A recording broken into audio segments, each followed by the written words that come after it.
Hi friends, నేను మీ అనిత. ఎలా ఉన్నారు? అందరూ బాగున్నారా? ఈరోజు నా కిచెన్లో నేను చూపించబోయే రెసిపీ వచ్చేసి ఆంధ్ర మోస్ట్ ఫేవరెట్ అయిన తాటిగారులండి.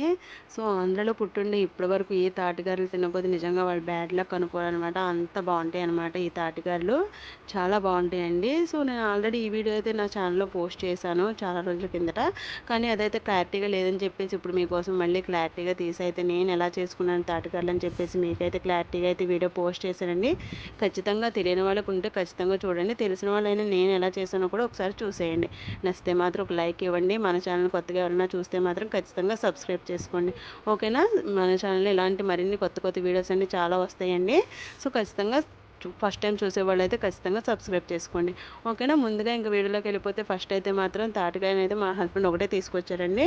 సో అదైతే మాత్రం ఇంకా రాగానే చాలా తయారైపోయి ఉందనమాట. సో దాని నుంచి అయితే గుజ్జు తీసుకోవాలి కదా. ఫస్ట్ అయితే మాత్రం దాన్ని నీట్గా బయట అంతా చూసుకుని కొంతసేపు ఎండలో పెట్టి అయితే మాత్రం దాని నుంచి అయితే గుజ్జు అయితే తీసుకున్నామండి. తీసుకున్న అందులో సరిపడగా బెల్లం అయితే వేసుకున్నాను. బెల్లము నూక కూడా గోధుమ నూక అయితేనే బాగుంటుందండి. ఇడ్లీ నూక గట్రా బియ్య పిండి కన్నా టేస్ట్ ఏంటంటే గోధుమ నూక కలుపుకుంటేనే తాటిగారులకు చాలా టేస్ట్ వస్తుంది అనమాట. సో అందుకే నేనైతే మాత్రం గోధుమ నూక అయితే నేను హాఫ్ కిలో తెచ్చుకున్నానండి, ఒక తాటికాయ కాబట్టి. ఇంకా బెల్లం కూడా ఒక కప్ తీసుకున్నాను అంతే. అప్రాక్సిమేట్లీ మనకి కన్సిస్టెన్సీ తెలిసిపోతుంది కదండి గార్లిక్ ఎలా కావాలో.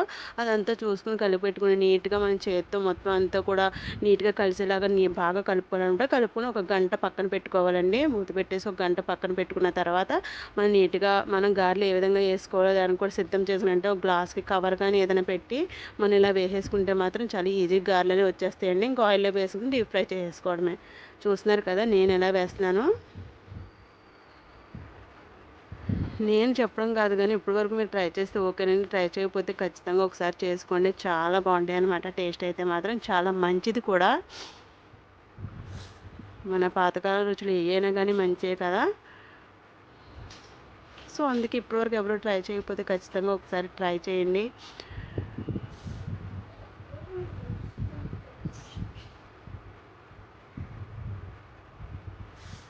కానీ కొంచెం టైం ఎక్కువ తీసుకుంటాయండి. తీసుకున్నా పర్లేదు, దగ్గరుండి మనం నీట్గా కాల్చుకుంటే ఫ్రై చేసుకుంటే మాత్రం చాలా బాగుంటాయి అనమాట.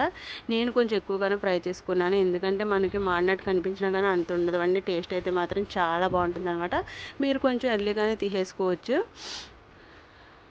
ఆయిల్ పీల్చకుండా తినడానికి చాలా బాగుంటాయి. క్రిస్పీగా బయట క్రిస్పీగా లోపల మెత్తగా తినడానికి మాత్రం చాలా బాగుంటాయి. హెల్త్కి కూడా చాలా మంచిది అనమాట. ఏమంటారు? ఒకవేళ మీరు ఇప్పటివరకు ఆ వీడియో చూడకపోతే ఈ వీడియో చూసి నచ్చితే మాత్రం లైక్ చేయండి. ఇలాంటి మరిన్ని వీడియోస్ కోసం నా ఛానల్ అయితే ఖచ్చితంగా సబ్స్క్రైబ్ చేసుకోండి.